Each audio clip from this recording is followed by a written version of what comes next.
Brought to you by American Pistachios. Snack like a champion.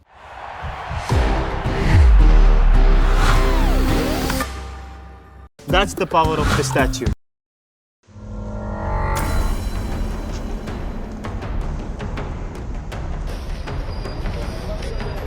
तस्वीरों में हम साफ देख सकते हैं जेसीबी के मदद से यह पूरा जो निर्माण है तोड़ा जा रहा है।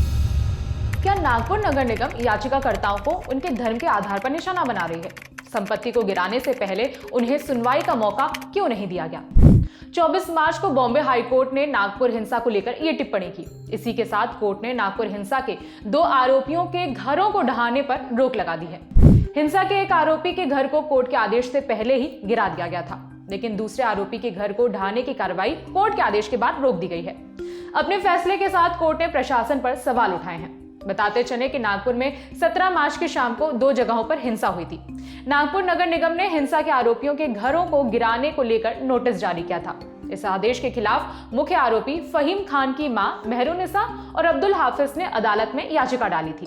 हाफिज के रिश्तेदारों का नाम भी इस हिंसा में आया था। याचिकाकर्ताओं ने तर्क दिया कि तोड़फोड़ मनमाने ढंग से की गई है और ये सुप्रीम कोर्ट के दिशा निर्देशों का उल्लंघन है।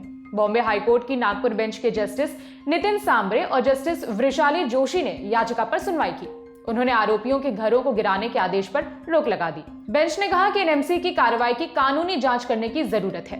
द हिंदू की रिपोर्ट के मुताबिक बेंच ने नगर निगम से पूछा, ये नोटिस घर के मालिकों को क्यों नहीं दिया गया कि उनके घर अवैध निर्माण है?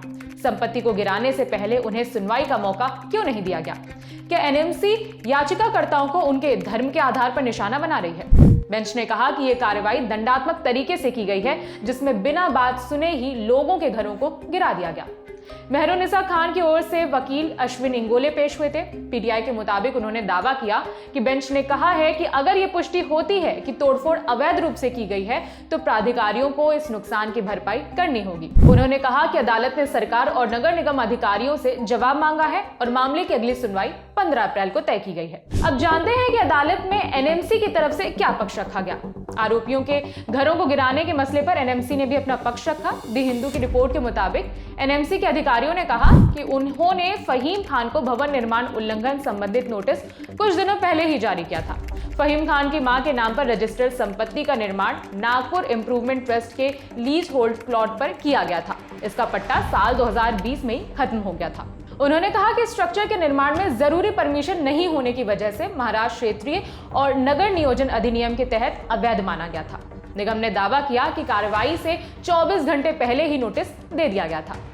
हालांकि फहीम खान के वकील ने दलील दी कि निर्माण का प्लान 2003 में बिना किसी ऑब्जेक्शन के अप्रूव किया गया था। केस के दूसरे आरोपी यूसुफ शेख के भाई अयाज खान का बयान भी सामने आया है। उनका कहना है कि ये एक्शन बदले की भावना के साथ किया जा रहा है। हमारा हिंसा से कोई लेना देना नहीं है।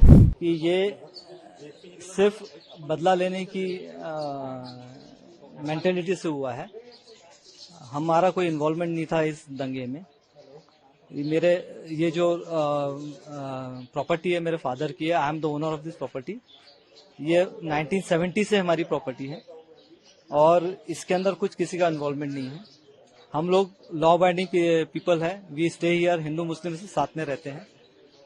सैटरडे दिन हमको एनएमसी वालों ने आके एक नोटिस दिया। Being short Saturday being a holiday, NMC वालों ने हमको नोटिस फोर्सफुली नोटिस दिया। यू कैन सी दैट वो वहां चिपका हुआ है नोटिस। हमको हैंड ओवर भी नहीं किया और हमने जब उनसे पूछा तो उन्होंने बोला कि आप सिविल ऑफिस। हमने जब उनको डॉक्यूमेंट्स बताया, my plan is sanction, everything is sanction. तो जब मैंने उनको बताया तो बोले ठीक है आपका सैंक्शन है, आप ये पेपर्स ले आके एनएमसी सिविल लाइन्स में दे दिए। When we went there they have refuse to take the details from us और उन्हें बोला कि टुडे इज अ हॉलीडे, आप हॉलीडे के दिन नोटिस दे सकते हो लेकिन एप्लीकेशन ले नहीं सकते हैं। तो उन्हें रिफ्यूज किया।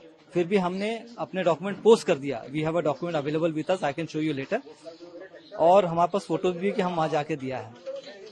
जब हम मंडे को गए और हमने मंडे को उनको बोला कि आपने ये डॉक्यूमेंट बनाया था, तो उसके बोलने से पहले ही उन्होंने अपनी कार्रवाई दे दिया था। ऑर्डर तोड़ने का ऑर्डर निकाल के साहब को भेज दिया और by the time I reach here तो 11 बजे 11:30 बजे they have started demolishing my property.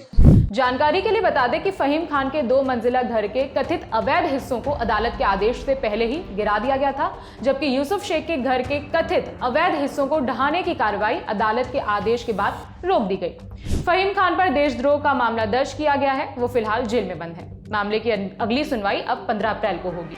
Court के आदेश पर आपके क्या विचार हैं, हमें कमेंट करके बताएं। खबर लिखी है शुभम ने, मेरा नाम है विभावरी। देखते रहिए दी लैंड टॉक। शुक्रिया।